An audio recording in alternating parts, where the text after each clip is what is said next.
സംസ്ഥാനത്തെ സാമൂഹ്യ സുരക്ഷാ ക്ഷേമനിധി പെൻഷൻ ഗുണഭോക്താക്കൾക്ക് കുടിശ്ശിക ഉൾപ്പെടെയുള്ള ആനുകൂല്യ വിതരണം ധനവകുപ്പിന്റെ ഭാഗത്തു നിന്നും ആരംഭിക്കുന്നു. വിവിധ സ്കീമുകളിലായി പെൻഷൻ തുക സ്വീകരിക്കുന്ന ഇന്ദിരാഗാന്ധി ദേശീയ വാർദ്ധക്യകാല പെൻഷനുകൾ, വിധവാ പെൻഷനുകൾ, ഭിന്നശേഷി പെൻഷനുകൾ, കർഷക തൊഴിലാളി പെൻഷനുകൾ, അവിവാഹിത പെൻഷനുകൾ കൈപ്പറ്റുന്ന 55 ലക്ഷത്തോളം വരുന്ന ആളുകൾക്കും ഇതോടൊപ്പം തന്നെ 8 ലക്ഷത്തോളം വരുന്ന സർക്കാർ സഹായത്തോടുകൂടി വിവിധ ക്ഷേമനിധി ബോർഡുകൾ വഴി പെൻഷൻ തുക സ്വീകരിക്കുന്ന ക്ഷേമനിധി പെൻഷൻ ഗുണഭോക്താക്കൾക്കും ആനുകൂല്യം എത്തിച്ചേരും. ഈ സാഹചര്യത്തിലാണ് സാമൂഹ്യക്ഷേമ പെൻഷനുകളുടെ കുടിശ്ശിക ഇനത്തിൽ ഒരു ഗഡു കൂടി അനുവദിക്കാൻ സർക്കാർ തീരുമാനിച്ചതായി ധനമന്ത്രി അറിയിച്ചത്. മുടങ്ങിക്കിടക്കുന്ന 3 മാസത്തിലെ പെൻഷൻ കുടിശ്ശികയിൽ ഒരു ഗഡു കൂടി തനത് മാസത്തിലെ പെൻഷൻ തുകയോടൊപ്പം മെയ് മാസം മുതൽ വിതരണം ചെയ്യും. 26.67 ലക്ഷത്തോളം വരുന്ന ബാങ്ക് അക്കൗണ്ടുകളിൽ തുക സ്വീകരിക്കുന്ന ഗുണഭോക്താക്കൾക്കാണ് ആദ്യഘട്ടത്തിൽ തുക എത്തിച്ചേരുക. 24 ലക്ഷത്തോളം വരുന്ന ഗുണഭോക്താക്കൾക്ക് സഹകരണ സംഘം ഉദ്യോഗസ്ഥർ വഴി വീടുകളിലെത്തി തുക കൈമാറും. പെൻഷൻ തുക വിതരണത്തിലേക്കായി 1800 കോടി രൂപയാണ് അനുവദിച്ചിരിക്കുന്നത്.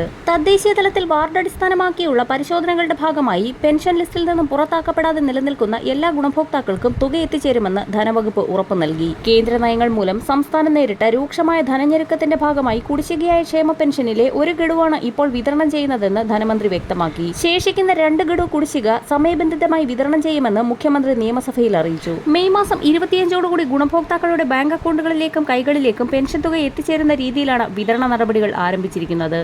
മെയ് മാസം 20ഓടുകൂടി പെൻഷൻ വിതരണ നടപടികൾക്കായി സേവനയുടെ സൈറ്റ് ക്ലോസ് ചെയ്യുകയും ഇതിനുശേഷമുള്ള ദിവസങ്ങളിൽ പെൻഷൻ വിതരണം ആരംഭിക്കുകയും ചെയ്യും. പെൻഷൻ തുക വിതരണം സംബന്ധിച്ചുള്ള ഉത്തരവുകൾ ധനവകുപ്പിന്റെ ഭാഗത്തു നിന്നും ഉടൻ പുറത്തിറങ്ങും. പെൻഷനും കുടിശ്ശികയടക്കമുള്ള ആനുകൂല്യങ്ങളും വിതരണം ചെയ്യുന്നതിലേക്കായി സംസ്ഥാന ധനവകുപ്പ് ചൊവ്വാഴ്ച ഇ-കുബേർ പോർട്ടൽ വഴി കടമെടുക്കും. ഇതിനു പുറമെ സഹകരണ ബാങ്കുകളുടെ കൺസോർഷ്യം അടക്കം രൂപീകരിച്ച് തുക സമാഹരിക്കൽ നടപടികൾ ആരംഭിച്ചു. ക്ഷേമ പെൻഷൻ വിതരണം പ്രഖ്യാപിച്ചതിന് ശേഷം 3000 കോടിയോളം രൂപ സർക്കാർ കടമെടുത്തിരുന്നു. എന്നാൽ ഈ തുക വകമാറ്റി മറ്റു കാര്യങ്ങൾക്കായി ചെലവഴിച്ചതാണ് ഉത്തരവ് വൈകുന്നതിന് കാരണമായിരിക്കുന്നത്. 3200 രൂപ വീതം എത്തിച്ചേരുന്നത് ഓരോ ഗുണഭോക്താവിനും ആശ്വാസകരമായി തീരും. വരും ദിവസങ്ങളിലെ പെൻഷൻ അറിയിപ്പുകൾക്കായി ചാനൽ സബ്സ്ക്രൈബ് ചെയ്യാൻ മറക്കാതിരിക്കുക.